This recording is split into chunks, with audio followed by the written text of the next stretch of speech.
Welcome back to the pod.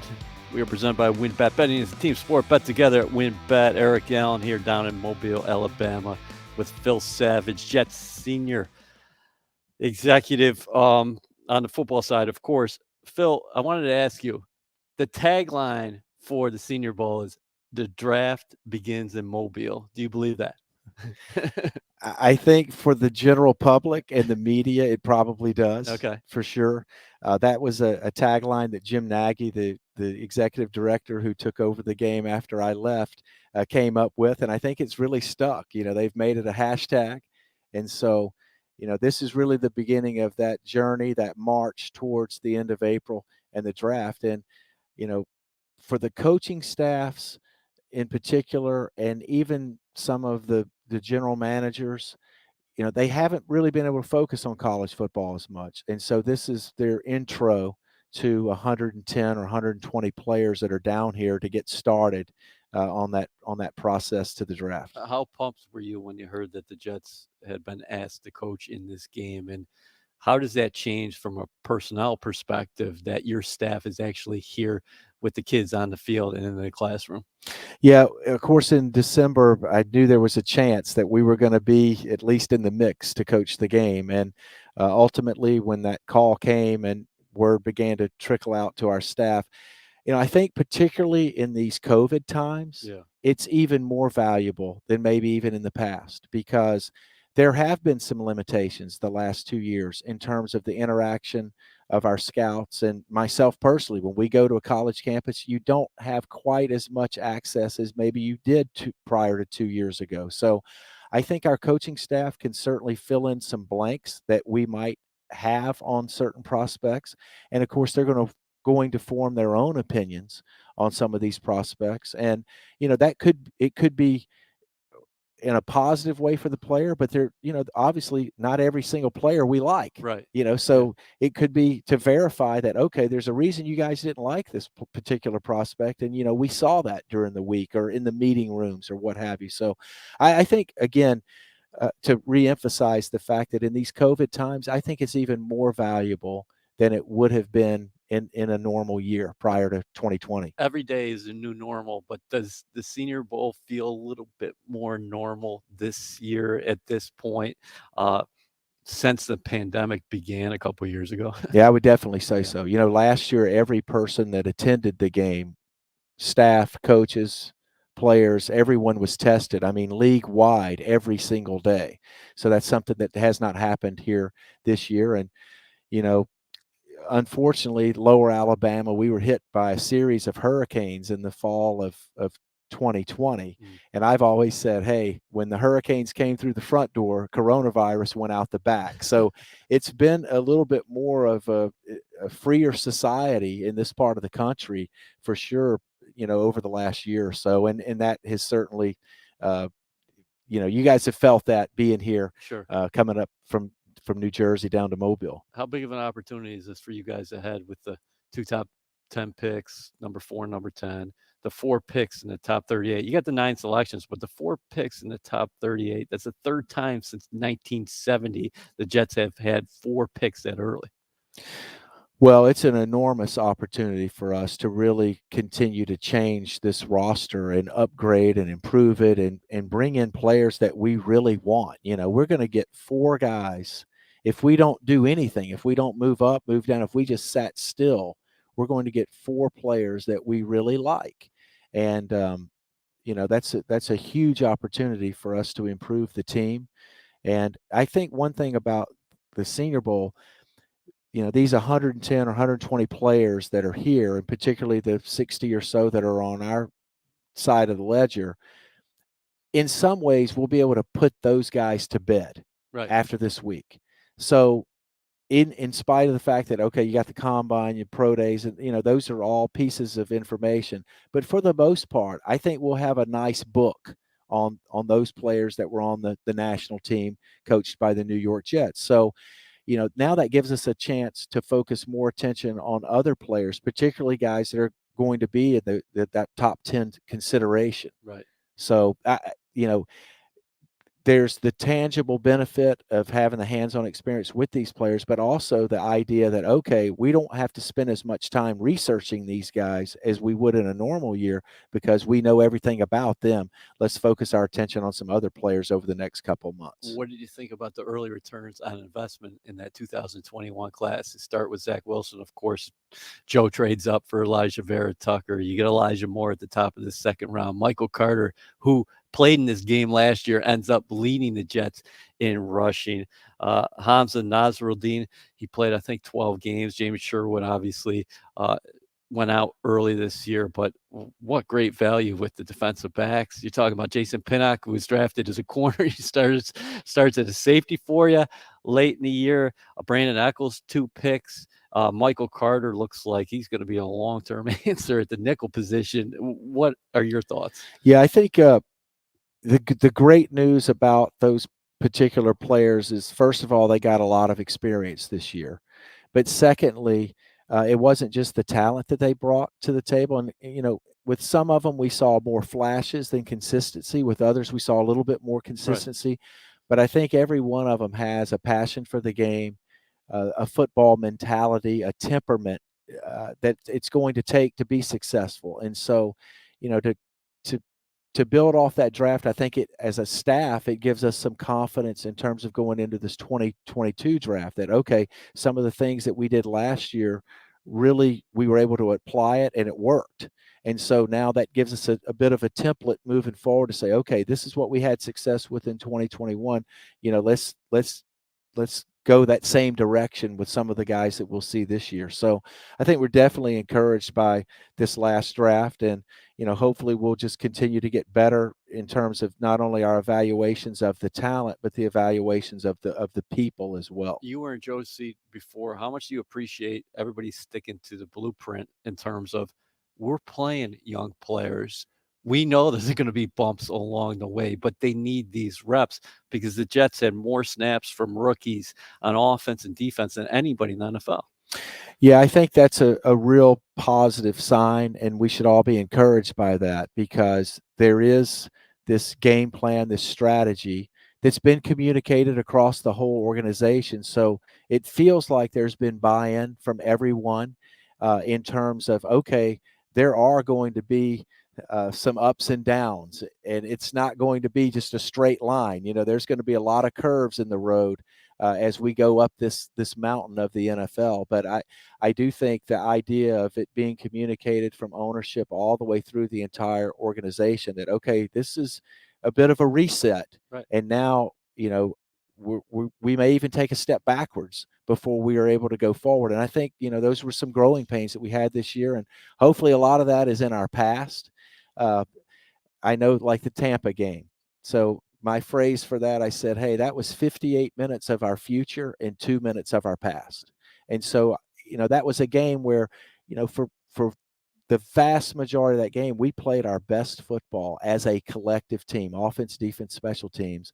We just weren't able to finish it. And, that comes with some inexperience and just not being in that situation before. So, I think the future is bright, particularly if we can really nail free agency in the draft. And I think we have, the full confidence that we can do that. And, there are going to be players out there. We've just got to get the right ones. WynnBET is now live in New Jersey, and they're bringing the excitement of Wynn Las Vegas to online sports betting. Get in on all your favorite teams, players, and sports, from boosted parlays to live in-game odds on every major sport. They have what you need to win. Sign up today to receive a special offer, risk-free $500 sports bet. Download the WynnBET app now or visit wynnbet.com to start winning. WynnBET, an official sportsbook and gaming partner of the New York Jets. Offer subject to change. Terms and conditions at wynnbet.com. Must be 21 or older and present in New Jersey. If you or someone you know has a gambling problem, call 1-800-270-7117. You know what? I think this week really highlights what this staff, the coaching staff, is all about. The elevations, I think, is a great opportunity, right? You see Rob Calabrese coaching the offense, being the coordinator there. You got Mike Rudenberger, defensive coordinator. Leon Washington, former Jet. He's a special teams coordinator this week. But can you talk about Robert Saleh and his staff and the way they work with young players, the connection, and also the focus they have on development while being patient and also bringing the energy. It seems like the perfect staff for what you guys are doing here. Yeah, I would say, I've really been impressed with Robert, his approach. I didn't know him before he was hired at the Jets, and I love the fact that he coaches people. He really tries to connect with the heart and the head of our players. And I knew that when we were named for the Senior Bowl event, I'm like, wow, this will be a home run for Coach Sala and his staff because, he had experience here under Gus Bradley, who coached the game 3 years in a row. Actually, during my 6 years of running the Senior Bowl, Gus had it 3 years in a row. Robert was part of that staff twice. Right. So he was very familiar with it from that standpoint as a position coach. And then he was here with the Niners, as a coordinator under Kyle Shanahan. And they had a very productive draft in the aftermath of that showing here in Mobile. So I just felt like that, having gone through a season where we played all these rookies, and as you pointed out, the most snaps of any team in the league, that they would, this would be an extension of the regular season. We're just going to keep embracing these young prospects, try to teach them the right way, let them grow. And I think that's one of the aspects of this particular week that doesn't get talked about enough. The media is here for the most part on Tuesday. Right. And so a lot of first impressions and narratives are set on these prospects based off one practice when some of these guys haven't been in a football uniform for 6 weeks or 2 months. And so what I've always tried to emphasize to fellow scouts is, hey, just watch Tuesday for what it is, but then see what kind of improvements are made on Wednesday and Thursday, and then who can carry it over to the game on Saturday. And so, I think we'll see that with a lot of these individual players that are here. And if you're a football coach, you love coaching whether it's a sixth grader or a six-time Pro Bowler. And when we had our dinner the other night on Wednesday night, you could sense the enthusiasm that our guys have really enjoyed it. It hasn't been, oh, we got to go do this. It's been like, hey, we get a chance to go do this for the betterment of the Jets. So I think we've had the right attitude about it as an organization. I think that's an awesome point about, hey, where a guy is at in his development. Because I think even when people watch college film, they say, well, this is what this guy is. You guys not only have to say, hey, look at his college career. How did he develop there? What did he show us at the Senior Bowl? How did he interview at the Combine? But also project what that person's going to be like after coming into your system. Yeah, and I mean, that's one of the arts of scouting is trying to forecast, how a prospect it's not only going to fit into the league, but fit into your particular team and organization. And again, you know, the idea that our coaches are in the classroom and then going through a walkthrough and then on the field, and to see that player try to enact what the coach is teaching him, and did he do it or not do it, or how long did it take for him to actually process that and put it into action on the field? I mean, those are insights that you're not going to get unless you're coaching this game. So I think this week is a little bit of a microcosm of our season, in terms of you're starting with just a lot of raw potential, and let's see where it can go over the next over these 3 or 4 days, and then see what happens in the game on Saturday.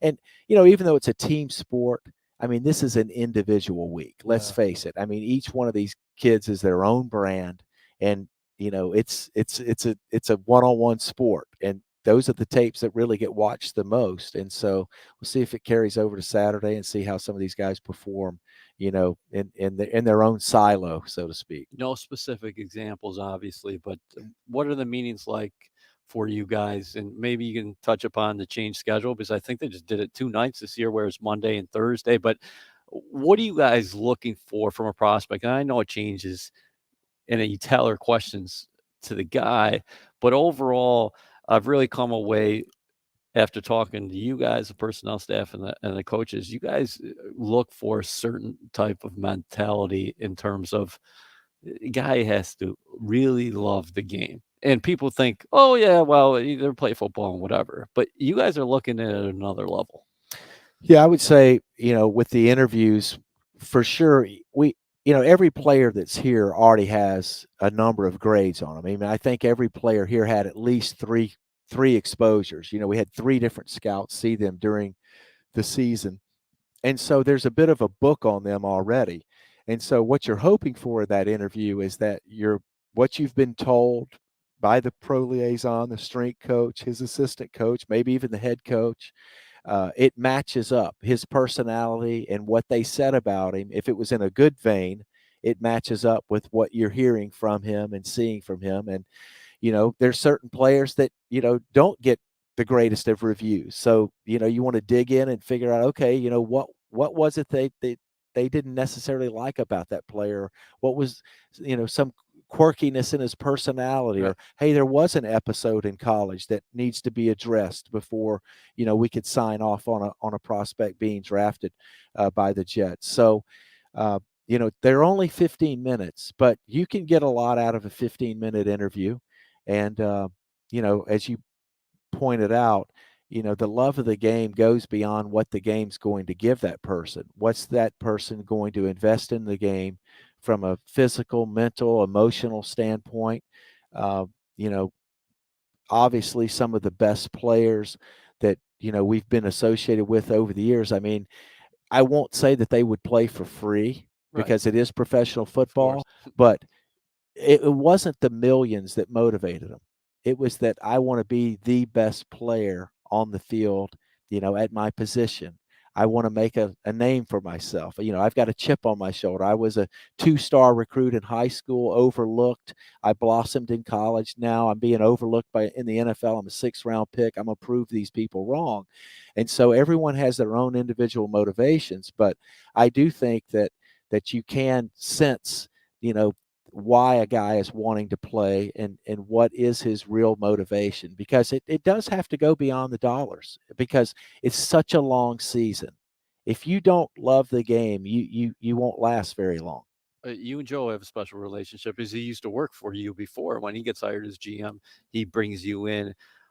What would you tell somebody if they asked you about Joe? What's it like working with him, for him, and how do you think? Just uh, this every day you learn something, right? If you start a job for the first time, how do you think he's kind of grown into the position as well?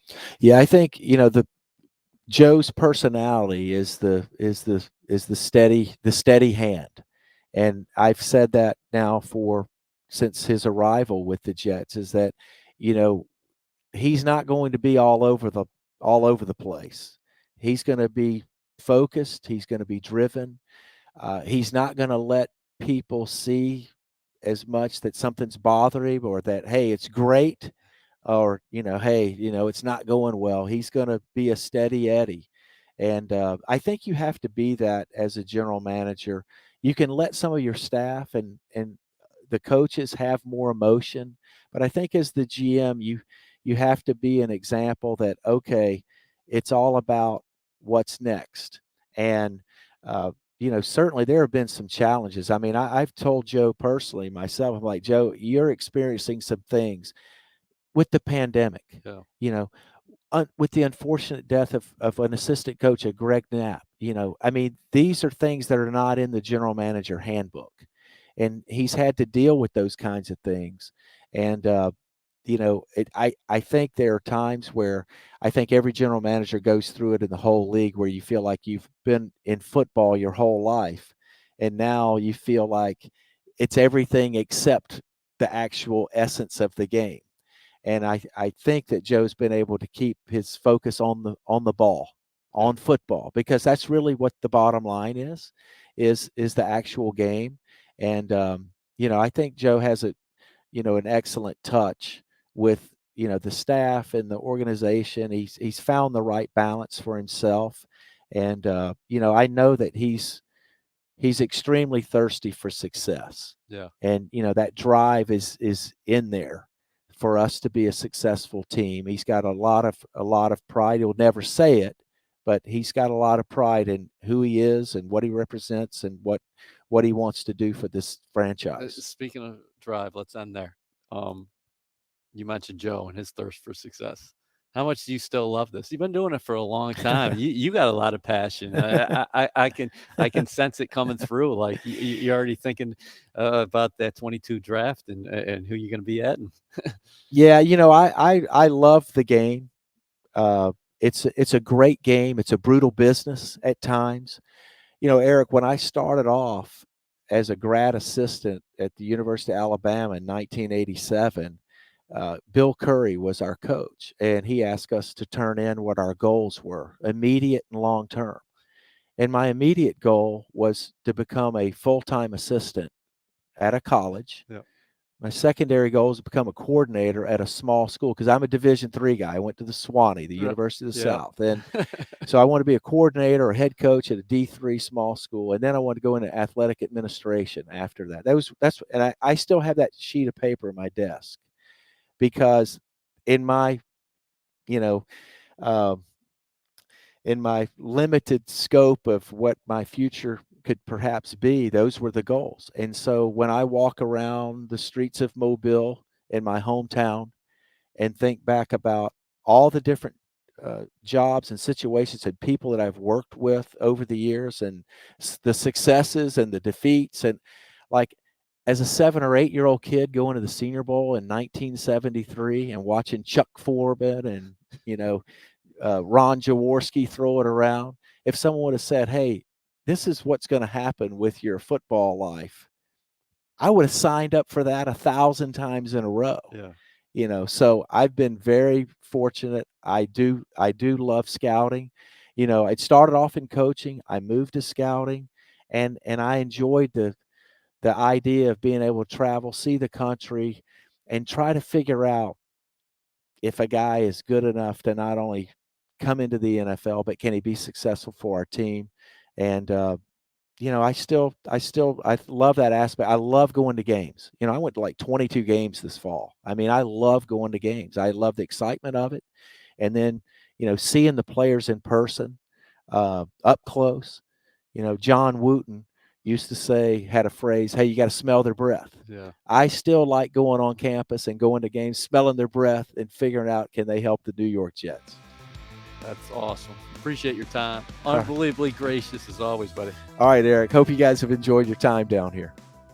WynnBET is now live in New Jersey, and they're bringing the excitement of Wynn Las Vegas to online sports betting. Get in on all your favorite teams, players, and sports, from boosted parlays to live in-game odds on every major sport. They have what you need to win. Sign up today to receive a special offer, risk-free $1,000 sports bet. Download the WynnBET app now or visit wynnbet.com to start winning. WynnBET, an official sportsbook and gaming partner of the New York Jets. Offer subject to change. Terms and conditions at wynnbet.com. Must be 21 or older and present in New Jersey. If you or someone you know has a gambling problem, call 1-800-270-7117.